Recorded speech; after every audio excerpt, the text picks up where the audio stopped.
মফস্বলের এক স্বনামধন্য এরিয়ায় আমাদের বসবাস। এখানে হাতে গোনা কয়েক বাড়ি নিয়ে এলাকাটা পরিপূর্ণ। আর ভাগ্যক্রমে একদম খোলা মাঠটার সামনের বিল্ডিংটাই আমাদের।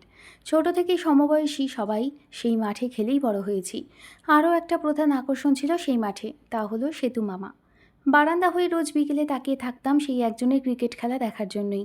তখন বয়সই বা কত আমার, 14 কি 15। অনুভূতি কতটা গভীর তা বোঝার বয়স হয়ে ওঠেনি। তবে একদিন লোকটাকে না দেখলে কতটা অস্থির হতাম তা বুঝতাম। আর বুঝোমান হতে হতে সেই অনুভূতিও গাঢ় হতে লাগলো। আমি যখন বুঝতে শুরু করলাম আমার ভেতরের সত্তার আহ্বান, ঠিক তখনই লোকটা নাই হয়ে গেল, একদম অদৃশ্য। যেন ওনার কোনো অস্তিত্বই এই মফস্বলে ছিল না। আমার বান্ধবী মাইসার মামা তিনি। সেই সূত্রে থাকতো তাদের বাসাতেই। ওনাকে মনে মনে অসংখ্যবার খুঁজেও যখন কোনো হদিশ পাইনি, নির্লজ্জের মতো বারংবার প্রশ্ন করেছি মাইসাকে। সে কখনো কোনো জবাব দেয়নি, কথা কাটিয়েছে নানানভাবে। তারও বছরখানিক পর তারাও ছেড়ে দিয়েছে কলোনির ভাড়া বাসাটা। এখন আমার বয়স 24। সেই 14-15 বছর বয়সের অনুভূতিতে বাধা থাকার মতো বোকা বোকা কাজ হয়তো দ্বিতীয়টা নেই। কিন্তু আমি জানি আমি আজও কতটা বোকা। অনার্স ফাইনাল শেষ হয়ে বেকার বসে দিন কাটাচ্ছি যখন, বাবা দিনরাত ব্যস্ত আমার জন্য একটা সুপাত্র খুঁজতে। ডজন খানিক বায়োডাটার মাঝে আমি কখনো কাঙ্ক্ষিত মন বসে যাবে এমন কাউকেই পাইনি। রেজাল্ট বেরোতেই আমি ছুটে গেলাম চাকরির দৌড়ে। নিজেকে ব্যস্ত রাখতে পূরণ করতে থাকলাম অসংখ্য টাস্ক। মাঝারি স্যালারির চাকরি নিয়েই বাড়ি ছাড়লাম। সত্যি বলতে পালানোর চেষ্টা করলাম ছোট্ট মফস্বল থেকে। এটা খুব আহাম্মকি ব্যাপার হলেও গত 10টা বছরে আমি এই চেষ্টাই করেছি। সেই জায়গাটুকু ত্যাগ করার চেষ্টাই করে গেছি দিনের পর দিন। একদিন এক অফিসিয়াল মিটিংয়ে হুট করেই দেখা হলো মাইসার সাথে। প্রথমে আমি ওকে চিনতেই পারিনি। এত বছর পর চেহারার আমূল পরিবর্তন তার। সেই একবারিয়ে কথা বলল, চট করে প্রশ্ন করল, চন্দ্র, তোর বিয়ে হয়েছে রে? আমার অভিমানে শরীর কাঁপল, রাগে মাথা দপদপ করল। কিভাবে এই মেয়ে এই প্রশ্ন করে? ও কি কোনোদিনও বোঝেনি আমি কি চাই? আমারও জানতে মন চাইল তোর মামা বিয়ে করেছে। কই আছে রে?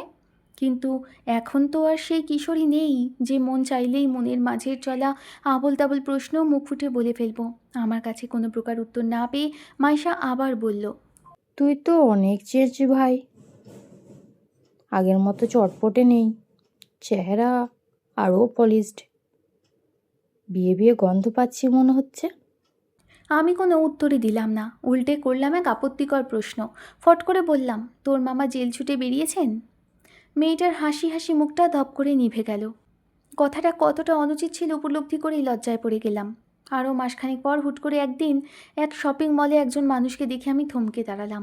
এত বছরেও যে চেহারা আমার মস্তিষ্কও ভোলেনি, যেই নাক চোখ মুখে তাকিয়ে অপার মুগ্ধতায় একসময় আমার দিন কাটত, সেই লোকটাই আমার থেকে কয়েক গজ দূরে দাঁড়িয়ে, হাতে একটি এলবো ক্রাচ, হাঁটছেন খুঁড়িয়ে খুঁড়িয়ে।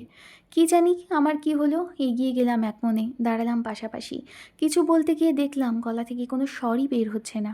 খুব কষ্টে যখন মিনমিনে শব্দ বের হলো, তাকিয়ে দেখলাম লোকটা পাশে নেই। খুঁড়িয়ে খুঁড়িয়ে হেঁটে গেছেন অনেক দূর।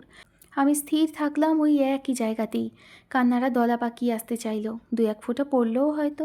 চোখের পানি মুছে সামনে তাকাতেই দেখলাম লোকটা দাঁড়িয়ে আছেন একদম সামনাসামনি। খুবই মিষ্টি গলায় বললেন, ইন্দু, কেমন আছো? কান্না থামিয়ে আমি হতাশ চোখে চাইলাম। যেই লোকটার জন্য আমি এতটা সামলে থাকলাম, এতটা ভালোবাসা জমালাম, এতটা আহত হৃদয় নিয়ে কুড়ে কুড়ে বাঁচলাম, সেই লোকটা কিনা আমার নামটাও ঠিকমতো জানেন না। শুধরে না দিয়ে বললাম, ভালো, আপনি?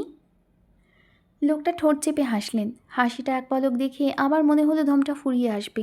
পা দুটো কেমন টলমল হলো। তিনি বললেন, চলো বসি কোথাও, 3rd ফ্লোরে ভালো একটা রেস্টুরেন্ট আছে। আমি না চাইতেও শরীরটা আমার আগে আগে চলল। বসলাম মুখোমুখি। মাথা নিচু করেই বললাম, পায়ে কি হয়েছে আপনার? কোনো সম্বোধনেই ডাকতে পারছিলাম না আমি। আগে মামা ডাকতাম, কিন্তু এখন সেটা ডাকতে ভেতরটা বিদ্রোহ করছে। তিনি দৃষ্টিতে দৃষ্টি নিবদ্ধ করে বললেন, জেল ফেরত আসামির হাত পা যদি ঠিক থাকে তবে জেল যাওয়ার ফজিলত কি? আমি লজ্জায় আরও কুণ্ঠিত হলাম। মিনমিন করে বললাম, সরি সেতুমা। কথাটা তিনি কমপ্লিট করতে দিলেন না, বরং খুব খুব করে কাশতে লাগলেন। কোনো খাবারে হাত না দিয়ে বিল মিটিয়ে বললেন, ইন্দু, আমি বরং উঠি, তুমি খাও, আর হ্যাঁ, ভালো থেকো। উনি চলে গেলেন। কিছুই আর মুখে তুলতে পারলাম না, বরং অঝরে কাঁদলাম। আশেপাশে এতগুলো চোখ আমার উপর অবাক নজর ফেরাচ্ছে, তাতেও আমার নিজের উপর কোনো নিয়ন্ত্রণই আসলো না। উল্টো কান্নার গতি বাড়ল দ্বিগুণ। পরবর্তী সপ্তাহে বাসা থেকে এমার্জেন্সি বলে ডেকে নিয়ে গেলেন বাবা। আমাকে বিয়ের জন্য বেশ চাপ দেওয়া হলো। বিয়ে ভাঙার মতো এত বছরে কোনো শক্তপোক্ত কারণ দেখাতে না পারলেও এই প্রথম আমি আমার সিদ্ধান্ত জানালাম স্পষ্ট। যদি কোনো দিন বিয়ে করি তো সেতু নামের লোকটাকেই করব, আর নতুবা সারা জীবন একা থাকবো। বাসায় যাচ্ছে তাই এক অশান্তি হলো। একজন জেল ফেরত হ্যান্ডিক্রাফট আমার থেকে বয়সেও ঢের বড় মানুষটাকে কিভাবে আমার জন্য আমি চুজ করলাম, এইটা বাবা কিছুতেই মানতে পারলেন না। আমি বারবার লোকটার হয়ে কথা বললাম, ওনাকে হ্যান্ডিক্রাফট বলায় প্রতিবাদও করলাম। বিনিময়ে এই বয়সে এসে আমার হাতে বেশ মার পড়ল গায়ে। আমি হুট করে এত বেশি সাহসী হয়ে উঠলাম যে এত কিছুর পরেও নিজের জেদে অনড় থেকে গেলাম। তারও সপ্তাহখানিক পর আমার বিয়ের সমস্ত আয়োজন শেষে আমাকে শুধু রেজিস্ট্রির ফর্মালিটির জন্য বসানো হলো কাজের সামনে। বরের স্বাক্ষরে তাকিয়ে দেখলাম মেহরাব আশরাফ নামটা স্পষ্ট অক্ষরে লেখা। আমার জন্য কোনো পথই রাখা হলো না, না করারও কোনো উপায় নেই। বাসায় কেউ আমার সাথে কোনো কথা বলে না বেশ কিছুদিন। বধূ সাজে আমি যখন আমার রুমটাতেই বসে আছি, তখন ক্র্যাচের খটখট শব্দে নজর ফেললাম দরজার দিকে। লোকটা একটা ধবধবে সাদা পাঞ্জাবি পরিহিত। চুপচাপ এসে বসলেন আমার পাশে, ভেজা গলায় বললেন, ইন্দু, ভালো আছো? সেই ভুল নাম শুনে আর বর বেশে সেতু নামক লোকটাকে দেখে আমার সমস্ত সত্তায় কী যে বিচ্ছিরি এক আলোড়ন হলো। চেঁচিয়ে বললাম, আপনি এখানে? আমার নামটাও তো ঠিকমতো বলতে পারছেন না। রাগে শরীর কাঁপলো আমার। হঠাৎ অপ্রত্যাশিত কিছু পেয়ে যাওয়ায় আমার মস্তিষ্ক কিছু সময়ের জন্য কেমন ভারসাম্যহীন লাগলো। কী প্রতিক্রিয়া করছি, কেন করছি নিজেও বুঝলাম না। তবে পুরোটা সময় তিনি থাকলেন ধৈর্যশীল, নীরব। আমি যতক্ষণে স্থির হলাম উনি প্রথমে বললেন। যাও, দুটো জায়নামাজ আনো। নামাজ আদায় করেই তিনি জায়নামাজে বসেই আঁকড়ে ধরলেন আমার দুটো হাত। নরম গলায় বললেন, আমার কিছু বলার আছে, শুনবে? আমি নীরবতায় সায় দিলাম। তিনি বললেন, এই কলোনিতে থাকতে একদিন এই বাসার সামনে খেলতে এসে একটা বাচ্চা মেয়ের নজরে পড়ে গেল। এই মেয়ে সম্পর্কে আমার আপন ভাগ্নির বেস্ট ফ্রেন্ড।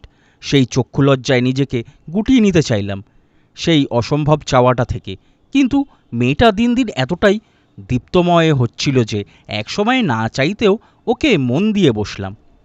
আমি প্রথম লোকটার চোখে চোখ রেখে চাইলাম। চোখের ভাষা যে খুব স্পষ্ট ওনার, তা তাকিয়ে যেন পড়ে ফেলতে পারবো এমন। তিনি ফের বললেন, মেয়েটার রূপ এতটা আকর্ষণীয় হলো যে আমি ছাড়াও অনেকের নজর পড়ে গেল। সেই নিয়েই এক ঝামেলা আহত হলো তখনকার কাউন্সিলরের ছেলে। প্রথম আসামি হলাম আমি, জেলেও গেলাম। কাউন্সিলরের ছেলে একটা পা অকেজো হয়ে যাওয়ায় আমাকেও অসম পরিমাণ কষ্ট দেওয়ায় চেষ্টা করা হলো। আমার শরীরে কেমন এক কম্পন হলো। চোখের পানিরা বাঁধ ভেঙে ঝরতে লাগলো। উনি আরও একটু এগিয়ে এসে বুকে জড়িয়ে নিয়ে মাথায় হাত বুলিয়ে বললেন, একজন জেলখাটা আসামি কি করে পারত তার পছন্দের মানুষটার সামনে এসে দাঁড়াতে? কোন মুখে আসতো বলো তো? তাছাড়া তো আমাকে দাঁড়ানোর হালে রাখেনি এমন একটা পঙ্গু লোক কি তোমার যোগ্য, ইন্দু? আমি কান্নার তোড়ে কথা বলতে পারলাম না। বলতে পারলাম না, আপনিই সব থেকে উপযুক্ত। পুরো পৃথিবীতে এই আপনিই সেই একজন যাকে আমি চাই, যে কোনো অবস্থায়, যে কোনো পরিস্থিতিতে।